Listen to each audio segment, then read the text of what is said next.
yang difabel itu sebetulnya bukan tanggung jawab dari pemerintah aja gitu loh. Kalau pemerintah itu kan sudah di segmen kelas. Waktu saya punya beberapa kelompok difabel, saya dengan Pak Lurah waktu itu juga sempat mengalami pengusiran. Padahal itu saya dengan Pak Lurah. Yang anak-anak Down syndrome kayak gitu itu kalau sudah tersentuh dengan hatinya gitu ya, itu dengan yang misalnya nyaman gitu, kalau kita pulang malah dianya nangis. Jadi iya ngantuk. Kemudian dia mengalami kelainan di otot mata karena naruh TV itu di atasnya, jadi dia gini. Kalau saya secara pribadi, saya secara pribadi gitu ya Mas, saya minta sama Allah itu suka, kalau saya pribadi saya minta dia cepat meninggal. Karena kenapa? Ya kayaknya ironis gitu ya Mas, tapi kalau dilihat dari realita keadaannya memang dia lebih baik meninggal. Karena keluarganya sendiri pun sudah tidak terima.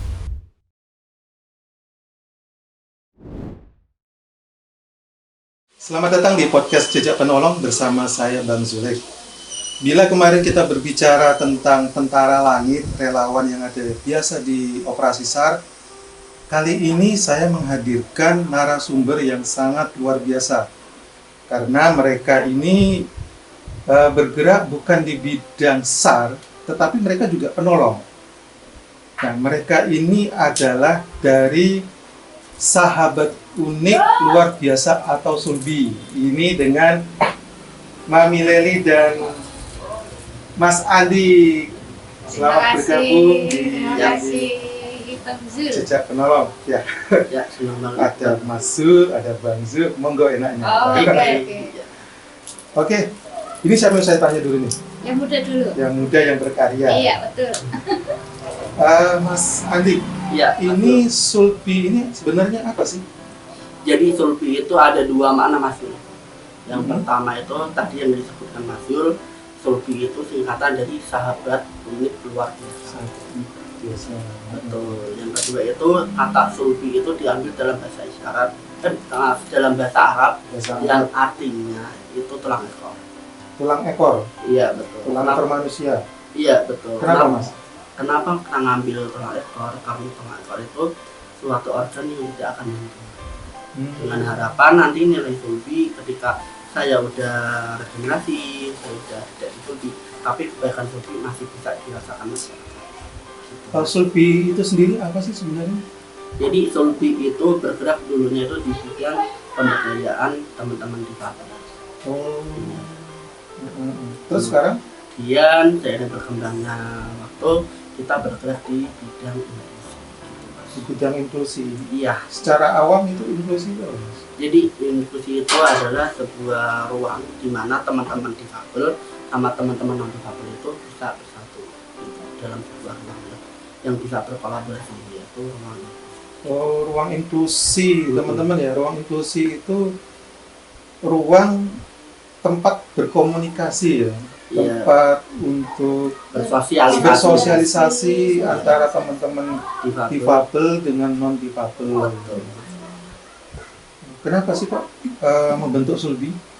Jadi dulu itu pengalaman Mas, tahun 2015 saya punya pengalaman di salah satu PAJG di PAJG di Kota Semarang. Kemudian saya terketuk hati, kemudian di tahun 2016 saya ikut NGO. Namanya Gerakan Mari Berbagi. Di situ itu para alumni itu kan ada namanya adventure sama youth leadership. Jadi di sana itu kita dibina mulai dari Pak Niko, kemudian ada waktu itu ada Pak Ahok juga datang kayak gitu. Pak Ahok? Iya betul. Kemudian kita dikasih leadership agar ketika keluar dari GMB itu kita jadi alumni, kita pulang ke daerah masing-masing, kita bisa memikirkan masyarakat yang ada di daerah masing-masing. Itu apa itu Mas? Kegiatan apa itu? GMB? Iya, jadi kegiatan untuk para pemuda di Indonesia. Dan itu dilatih apa ya? Jadi mulai dari leadership, mulai dari cara kepemimpinan, kemudian cara kita public speaking, kemudian waktu itu kan ada youth adventure. Hubungannya dengan Sulbi apa ya? Jadi hubungannya sama Sulbi ketika kembali dari acara GMB itu kita bisa ada nilainya itu sharing in diversity, berbagi dalam perbedaan. Di situ nilainya GMB saya masukkan di situ, yaitu pertama itu kan kebanyakan teman-teman dari Sulbi dulunya kan teman-teman difabel dan dari universitas yang ketiga. Kemudian kita kumpul, kemudian kita kayak menginisiasi hal apa yang bisa kita lakukan untuk Semarang. Akhirnya saya memutuskan yuk kita rangkul teman difabel. Jadi awal mulanya seperti itu. Iya. Sebenarnya malah teman-teman non difabel dulu ya. Iya. Kemudian setelah membentuk ini melibatkan teman-teman difabel. Iya betul. Dan ini informasi juga ternyata teman non difabel waktu itu ternyata punya keluarga. Adiknya itu juga difabel. Tapi dia masih kayak belum sharing. Belum sharing maksudnya? Belum sharing sama para pendirinya itu. Jadi memang masih tertutup.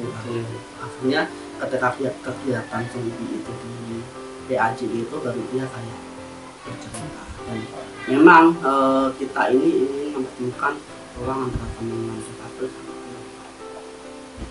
Nah, kalau Mami Leli ya, Leli apa Leli? Mami Leli aja. Mami Leli. Nanti agak lidahnya kecepek. Kalau Mami Leli sendiri di Sulbi itu sebagai apa? Sebagai pembina Sulbi. Pembina Sulbi dari, kalau background-nya dari mana? Background saya Iya. psikologi. Oh, dari psikologi, berarti pas ya. Iya. Ada kolerasinya ya. Betul. Ini yang sering ngasih ilmu kepada volunteer Sulbi termasuk saya juga. Enggak sih, saya lagi belajar juga. Tepatnya kita saling belajar. Iya, karena dunia ini tempat belajar ya. Betul. Nggak ada yang sempurna. Belajar terus, belajar terus. Kalau untuk Sulbi sendiri itu sudah ada berapa anggota? Udah banyak ya, udah ratusan. Mulai kan kita berdiri di 29 September 2016. Jadi setiap tahun ada 2016 September. Iya, jadi kita ada regenerasi. Jadi satu periode. Oh, 2003 2004 gitu ya. Iya, jadi ada. Jadi masih ada. Oh, volunteer ya. Dari Iya. background-nya? Bebas. Jadi Bebas. mahasiswa, dari bahkan ada yang anak SMA, bahkan ketua Sulbi sekarang pun juga Bisa Sunda. jadi kita memberdayakan Sulbi tanpa para pemuda. Karena memang pendirinya Sulbi kan juga untuk tidak pemuda. Gitu. Oh, SMA. Iya. Ketua Sulbi sekarang. Iya betul. Tapi Kalau semangat. Mas Andik itu pendiri Iya. Sulbi. Iya, iya. Kemudian untuk apa namanya? Hal-hal yang ditangani sama Sulbi itu apa aja Mas?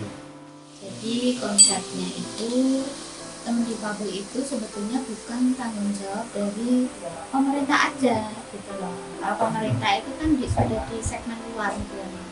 Cuman yang paling penting itu adalah segmen keluarga dulu, kemudian tempat dia berada gitu kan, baru nanti segmen luarnya pemerintah. Itu konsep rehabilitasi berbasis masyarakat dan itu memang mengena sekali gitu. Jadi teman-teman ya kenapa tadi ada dibilang dari anggota Sulbi masih tertutup ya itu Banyak Mas, mulai dari awal kan kita pendampingan di panti asuhan, kemudian kita berlanjut di desa Metesa. Jadi ada sekelompok warga Metesa yang punya anak yang khusus, kemudian kita membina yang dia dengan sistem RPM. Apa itu? RPM itu rehabilitasi berbasis masyarakat. Karena konsep RPM-nya masih belum berjalan, masih ada yang malu, masih ada yang beranggapan itu sebagai apa ya, hukuman di masa lalu orang tua, masih ada yang diterima dari apa berbau-bau mistis kayak gitu. Itu di lapangan masih banyak seperti itu. Berarti masih banyak anggapan dari masyarakat yang negatif ya terhadap stigma negatif terhadap teman-teman ya Difabel. teman-teman difabel. Masih di daerah-daerah terpencil masih. Karena ya satu masih terbatasnya pengetahuan bagaimana sih memperlakukan, mentreatment gitu kan teman-teman difabel itu seperti apa. Apalagi kalau untuk anak-anak autis sendiri, kalau gangguan intelektual pada saat dia tantrum itu harus bagaimana, kayak gitu itu memang sebagian besar masih belum mengetahui. Ya, kita sih tidak menyalahkan ya, Saya sendiri pun seorang difabel dasar, tapi alhamdulillah puji Tuhan Allah memberikan saya kelebihan di otak, bisa mikir sedikit gitu, bisa merasakan sekolah juga. Tapi di sebagian besar teman-teman difabel itu masih belum mengenyam pendidikan. Kemudian masih ditambah dengan pendidikan orang tua yang minim sekolahnya gitu. Jadi kalau dia mempunyai anak ABK yang termasuk disabilitas intelektual kayak Down syndrome, anak autis. Autis sendiri itu kan ada dua ya Mas ya, hiperaktif sama hiperaktif. Apalagi kalau pada saat dia tantrum, nah kalau dia tidak tahu ya sudah, ya malah diajar atau diikat kayak gitu, atau dianggap itu kemasukan setan, itu juga masih ada. Sampai sekarang masih ada kayak Masih gitu ya. Berarti sebenarnya itu ada masalahnya itu di mana ya kok sampai masih ada masyarakat yang seperti itu? Apakah sosialisasi dari pemerintah kurang mengenai Nah kalau dunia ini atau gini Mas ya, gini ya, kalau untuk misalnya saya sendiri itu dari ya apa ya, orang tua saya sendiri itu tidak pernah mengenalkan saya namanya YPAC.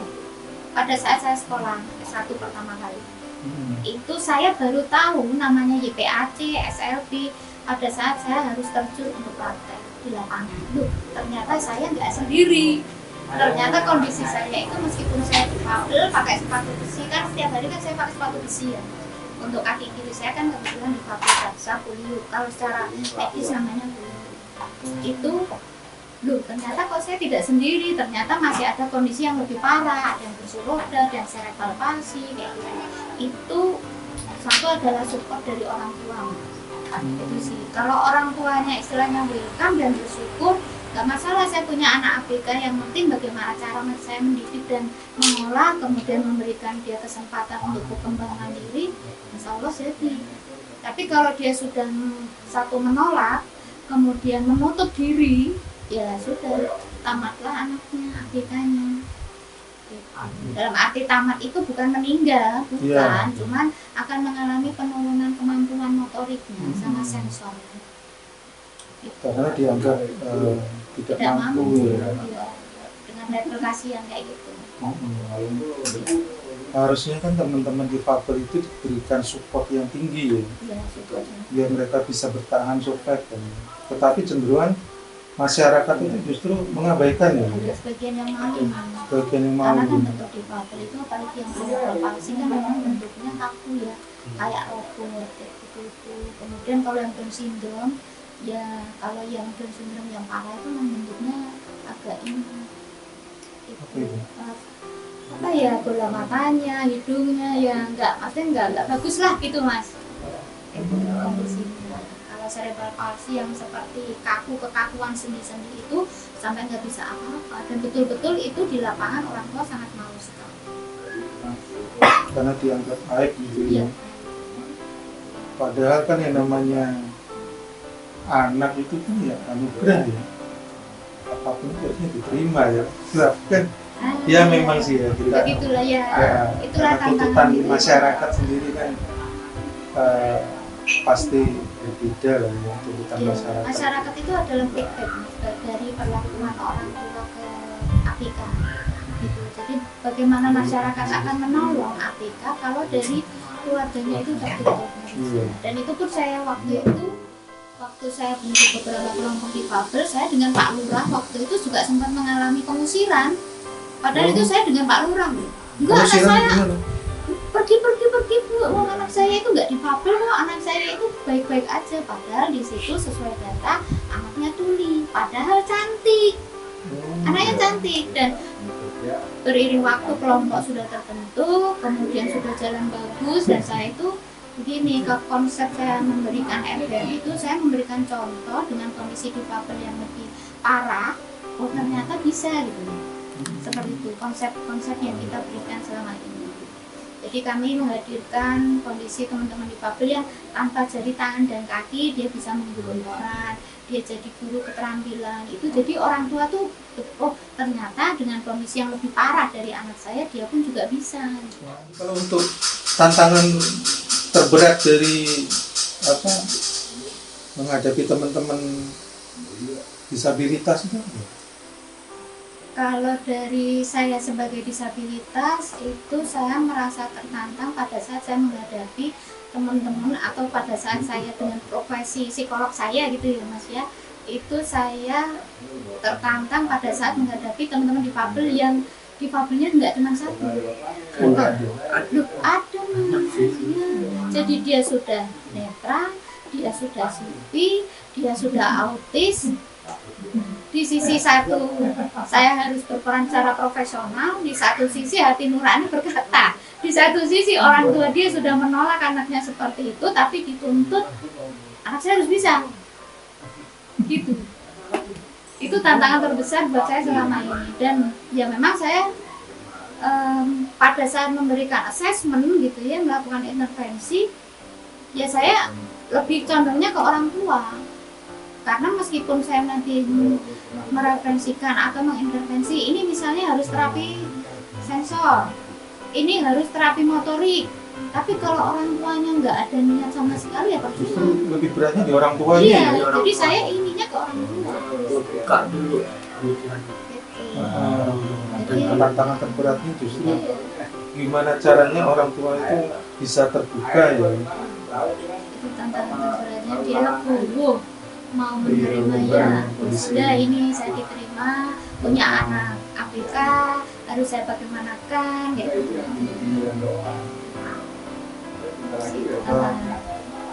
Kalau Mas Adik sendiri selama membentuk Sulpi itu ada suka duka ya?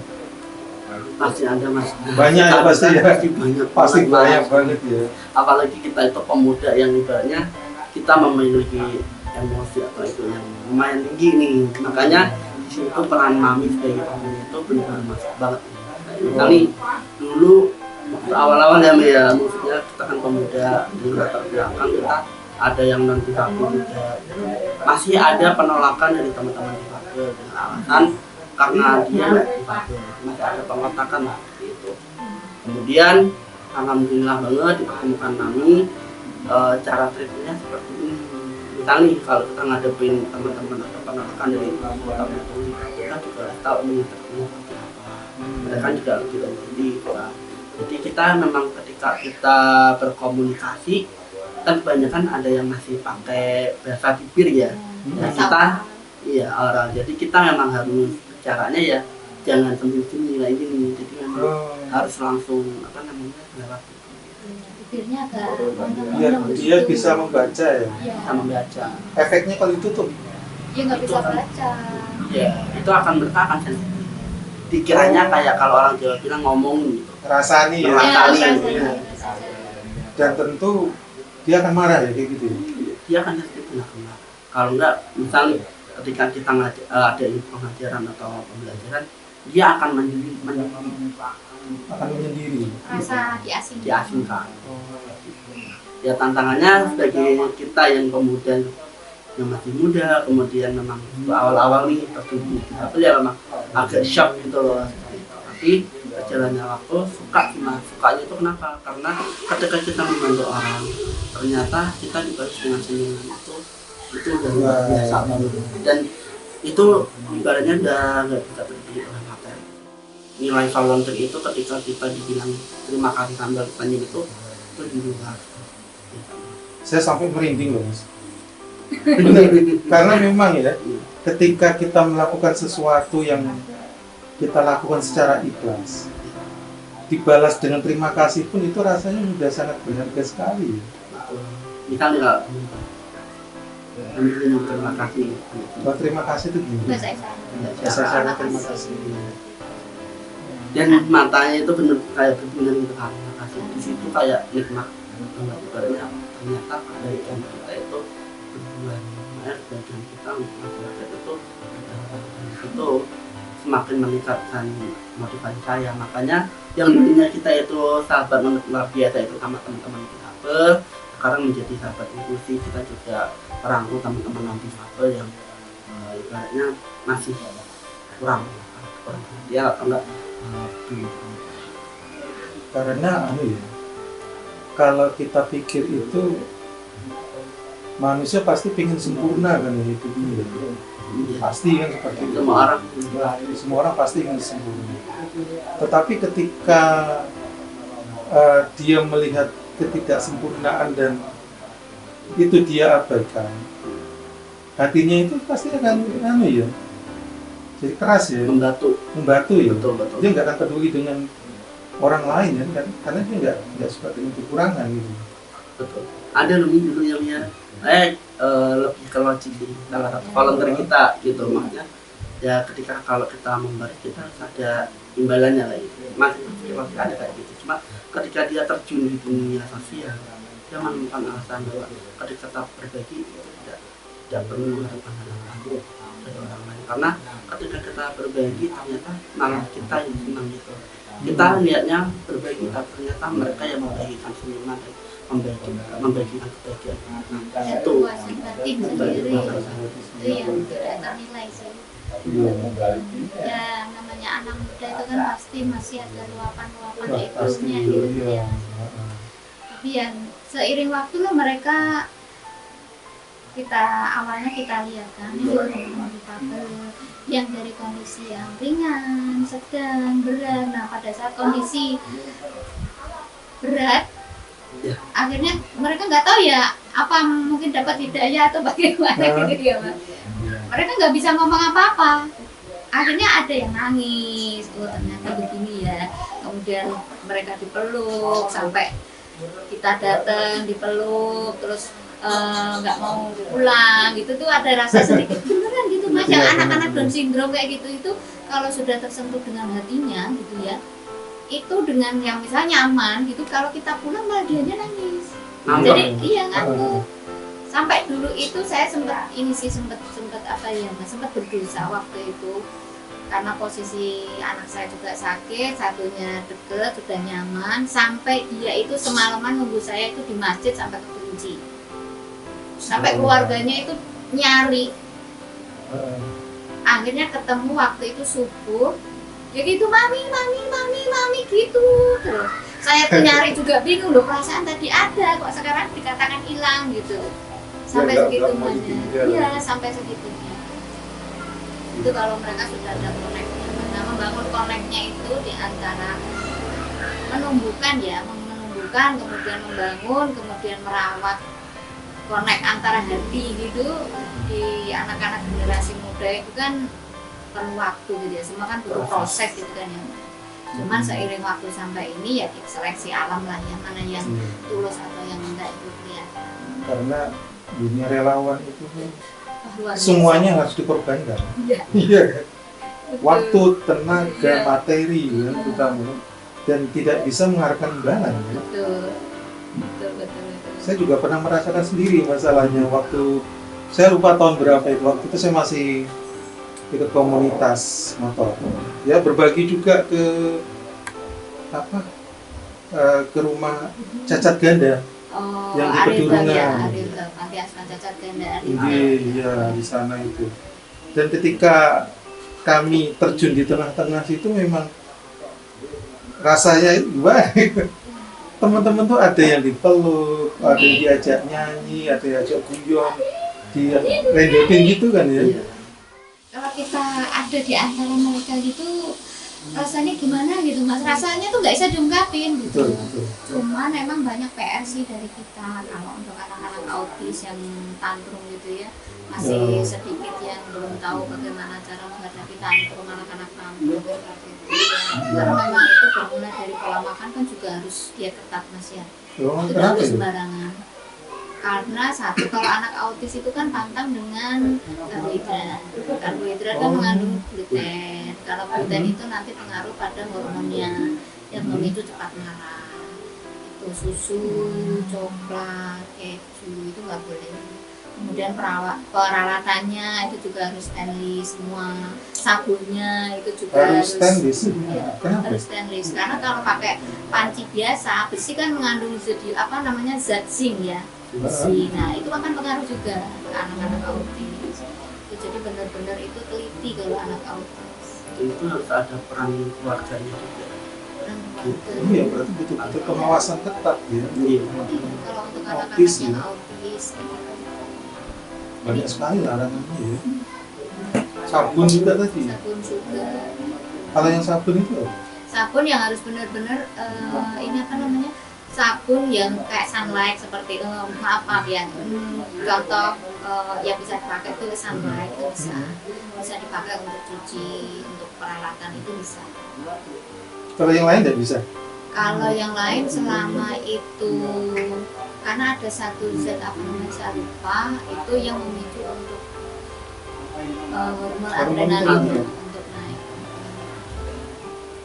Garamnya juga sisa yang garam-garam yang laut, jangan garam yang ini. Kalau enggak garam mananya itu juga bagus.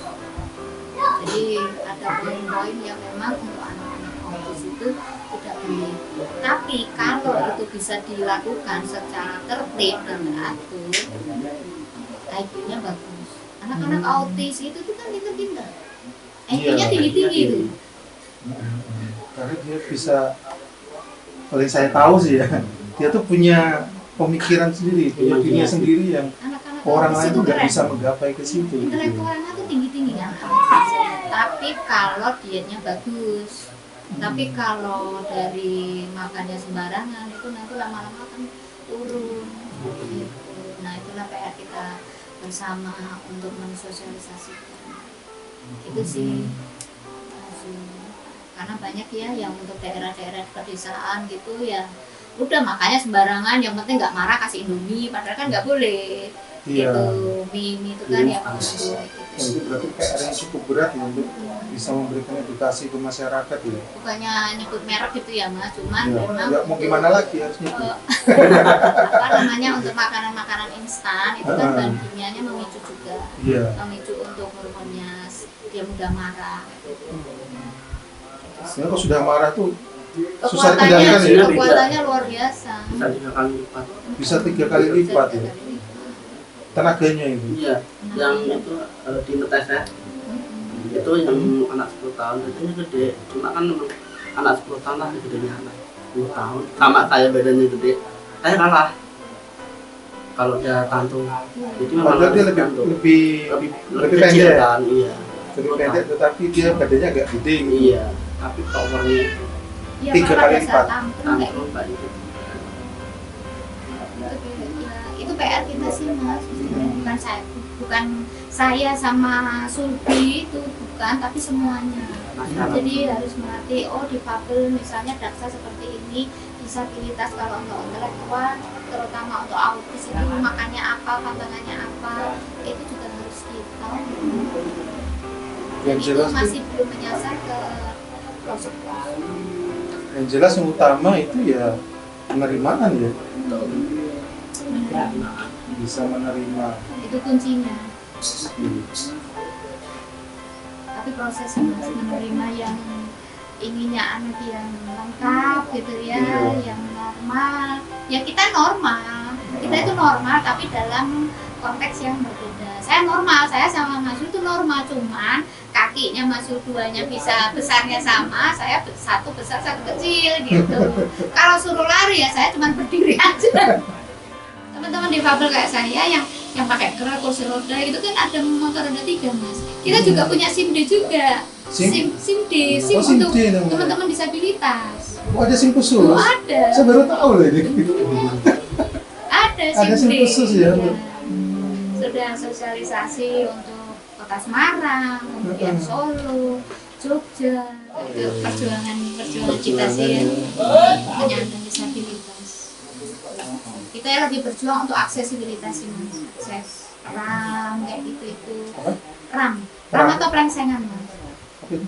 Plengsengan kalau yang untuk ini naik. Oh, yang jalan ya, miring itu ya kan, kadang kalau masuk di perkantoran itu kan pasti tangga modelnya kan. Ya, harusnya kan begini.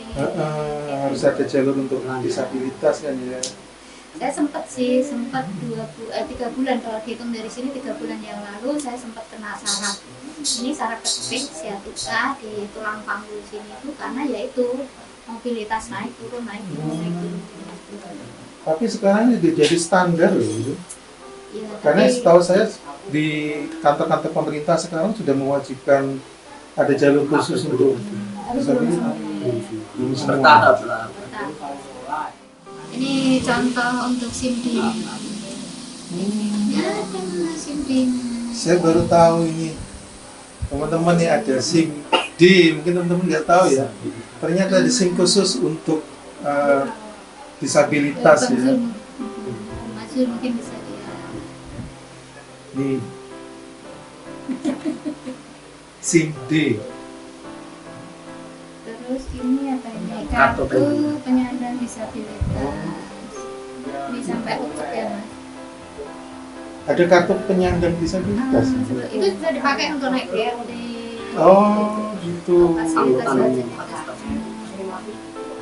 Oh, sebagai ya, fasilitas dari pemerintah untuk mempergunakan fasilitas yang dimiliki pemerintah Ya, ya. jadi itu Ada potongan khusus gitu.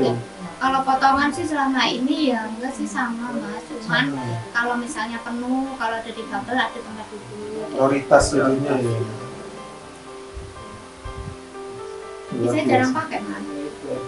Dulu tuh saya ada operasi gabungan. Saya tuh sudah naik motor roda 3 loh. Padahal kan udah kelihatan ya itu di bubble gitu ya. Itu yang pakai topi putih gitu. Ayo turun. Ini nggak di bubble kok naik motor roda 3. Ya Allah Pak, ini tuh saya di bubble. Masa gitu. Padahal saya tuh bonceng di bubble juga loh waktu itu. Akhirnya ya saya angkat rok. Oh iya, maaf ya Mbak. Kan saya nggak kelihatan. Iya. Pakai sepatunya kan sepatu besi Mas, nggak kelihatan. Saya nggak pakai alat bantu yang di luar tubuh saya enggak. Nggak kelihatan dari luar ya. Nggak kelihatan. Sepatu besi kudu nggak kelihatan. Wong kalau saya di kantor pun juga kalau teman difabel saya kan ada kurang lebih 10 ya. Ada yang krek, ada yang kaki palsu, itu ada yang tangan palsu juga ada di tempat saya. Saya jalan ya jalan aja nggak kelihatan. Kalau jalan normal ya. Jalan normal. Ini sepatu yang saya pakai tiap hari kayak gini. Ini namanya sepatu bris. Sepatu? Berat ini Mas. 2 Oh kilo iya Mas. lumayan ini. 2 kilo.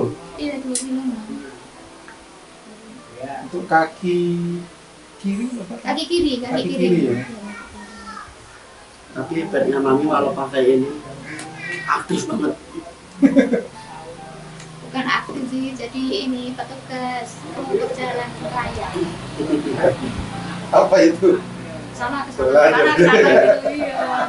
Itu salah satu inspirasi lah kayak kami makanya yang ibaratnya ngampil apalagi pemuda masa kalah semangatnya sama mami, makanya ya para volunteer ya lebih semangat kalau lihat mami ada Ya karena ada penggeraknya ya. ada penggerak itu Aslinya itu yang Tetap tua butuh nggak mau motivator kalah ya? sama yang muda. Aslinya. Aslinya aku mampu. Aduh, menarik sekali ini. Ternyata dunia difabel itu apa ya? Begitu banyak dikalipunya ya. Ada Unik. treatment khusus ya kan ya. Terus ada apa lagi tadi itu? bahkan makanan juga. Pokoknya ada aturan-aturan yang memang harus kita jalani untuk teman-teman difabel kan. Tapi itu nggak mengesampingkan bahwa difabel itu juga manusia kan. Seperti itu. Jangan sampai masyarakat masih menganggap bahwa kaum difabel itu sebuah aib. Ya sih, masih ada yang berpikiran tidak mampu, dikasihani gitu. Tapi saya tidak menutup kemungkinan juga Mas. Memang teman-teman difabel yang dengan kondisi tertentu yang saya tadi bilang tadi, yang untuk difabel daksa gitu ya, yang tergolong cerebral palsy, memang saya sendiri pun kasihan karena memang semua anggota gerak tubuhnya memang tidak bisa berfungsi. Itu memang saya jujur saya kasihan karena memang dia semua anggota tubuh tidak bisa bergerak sama sekali. Dan itu dulu saya temukan di Mangunharjo. Itu dia cerebral palsy yang sudah sangat akut. Dia benar-benar nggak bisa bergerak. Bisa jadi kayak ayam guling itu. Dan saat itu saya temukan usia 38 tahun. Oh, udah tua ya? Itu tidak ada KTP. Tapi jangan salah Mas, suaranya bagus. Suaranya bagus, tapi karena orang tuanya memang dia tidak mau menerima gitu ya, ada penolakan dan itu pun RT RW-nya sampai nggak berani. Itu ditaruh di kamar belakang. Saya masuk di situ seminggu badan saya masih bau meskipun saya sudah mandi. Itu realita itu di lapangan. Tahun berapa itu waktu itu? 2018-19.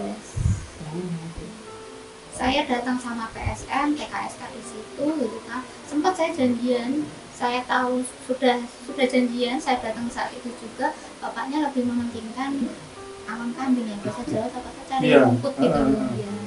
Membela kambing ya. Iya, kayak gitu. Akhirnya pintu didobrak sama kakak itu. Saya temukan ya itu kondisinya. Tapi masih dirawat ya sama keluarga. Waktu itu dengan ibunya, tapi setahun kemudian ibunya meninggal karena diabetes akut, kemudian bapaknya dari bapak. Ada itu rumah itu sampingan loh, sampingan itu. Jadi rumah besar dua, ada jalan tembus. Jadi tengah-tengah ini yang di Pabel ini ada masnya juga tuh di situ, nggak diurus sama sekali. Ada dia perempuan.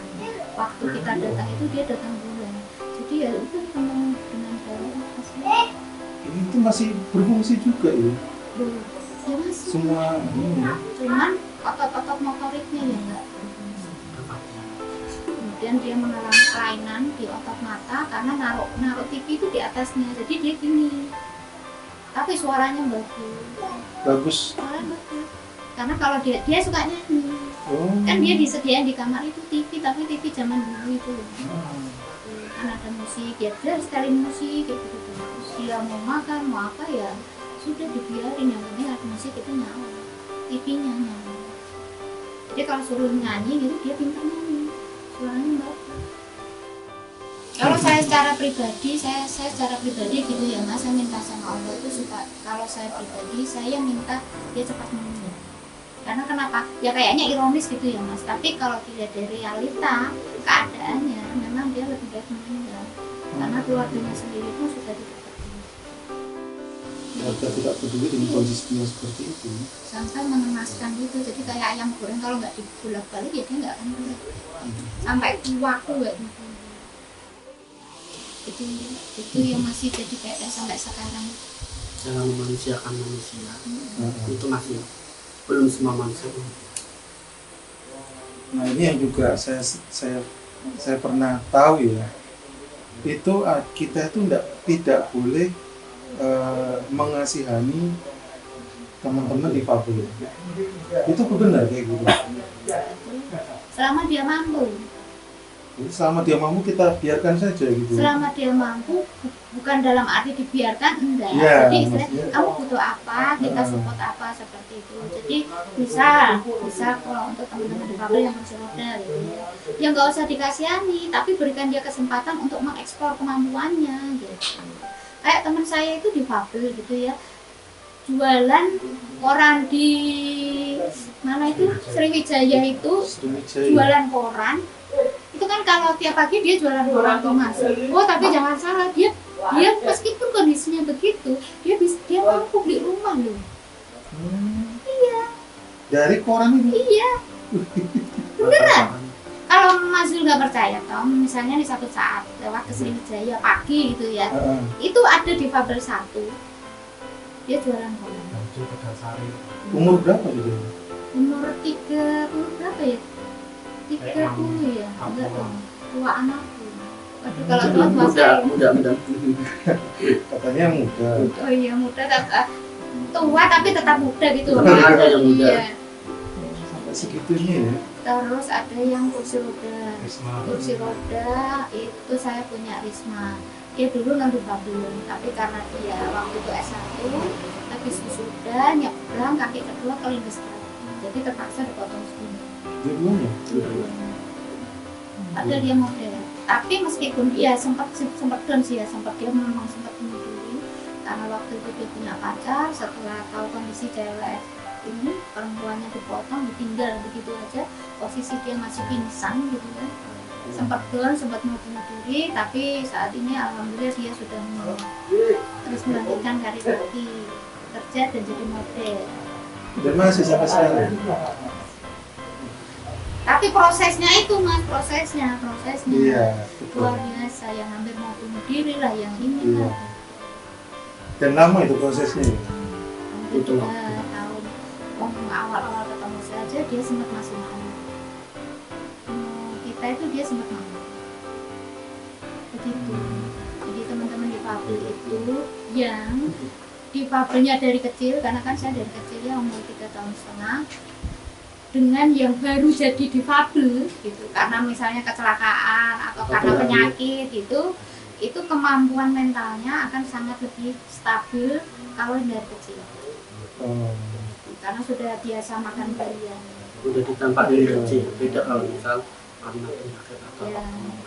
itu untuk ngembaliin mental kepercayaan diri itu proses Karena dari awalnya dia sudah dalam kondisi yang memang Jadi kami sudah terbiasa dengan sampai saat ini pun kalau saya naik motor roda 3 gitu ya, meskipun saya sudah punya anak yang gede gitu, motornya medeni motornya gitu. Kalau motor saya itu kan depan 1 terus rodanya 3 Mas, jadi motor roda 2 tapi iya. saya bentuk sepeda gitu.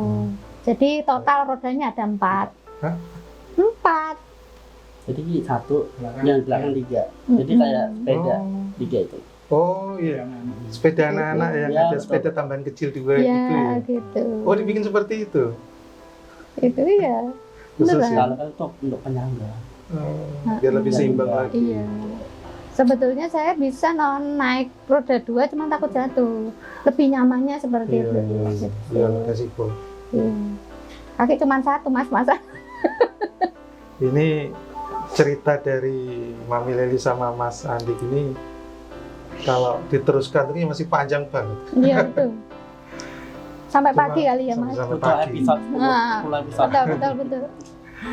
Mungkin kita cukup ya untuk mendengarkan karena memang keterbatasan waktu kita juga. Tapi mungkin ada sesuatu yang disampaikan oleh Mami Leli sebagai pembina Sulbi juga untuk masyarakat gitu. Oke. Saya yang mewakili disabilitas menginginkan betul-betul Indonesia itu maju dan inklusi, itu 1. Jadi Indonesia maju dan inklusi. Kalau di kami tanda inklusi seperti ini Mas. Tuh. Maju dan inklusi. Itu. Kemudian yang ketiga, tidak ada lagi diskriminasi, dan 5 hak dasar dari kami pun terpenuhi semua, sehingga betul-betul Indonesia itu maju dan inklusi. Tuh, gitu. Luar biasa. Semoga harapan Mami Leli ini didengarkan pemerintah Amin. dan masyarakat juga semakin sadar dengan teman-teman disabilitas juga lebih menghargai. Menerima sih Mas konsepnya. Menerima, ya. Menerima, legowo, tapi dari penerimaan itu ya bagaimana untuk mengembangkan gitu. Dan memberikan kesempatan. Betul. Dan hiduplah bermanfaat untuk orang banyak tanpa mengharapkan imbalan, itu yang penting. Untuk sanggup ke alam selanjutnya masalahnya. Betul. Oke, itu tadi teman-teman cerita dari teman-teman Sulbi, Mami Leli sama Mas Andik, di mana di sini kita sudah banyak mendapatkan informasi, banyak mendapatkan sentuhan hati lah kalau menurut saya, sentuhan hati bahwa kita itu sebagai manusia itu tidak ada yang sebenarnya tidak ada yang sempurna. Cuma bagaimana dengan segala kekurangan kita itu kita menjadi sempurna. Ya, betul. Oke, terima kasih teman-teman sudah menyimak channel Jejak Penolong. Semoga bisa menginspirasi dan memberikan lebih pemahaman kita tentang disabilitas. Sekali lagi, bagi teman-teman yang suka channel ini, silahkan subscribe, like, komen, dan share ke teman-teman yang lain agar dunia relawan ini semakin berkembang. Sekali lagi terima kasih dan salam nurani.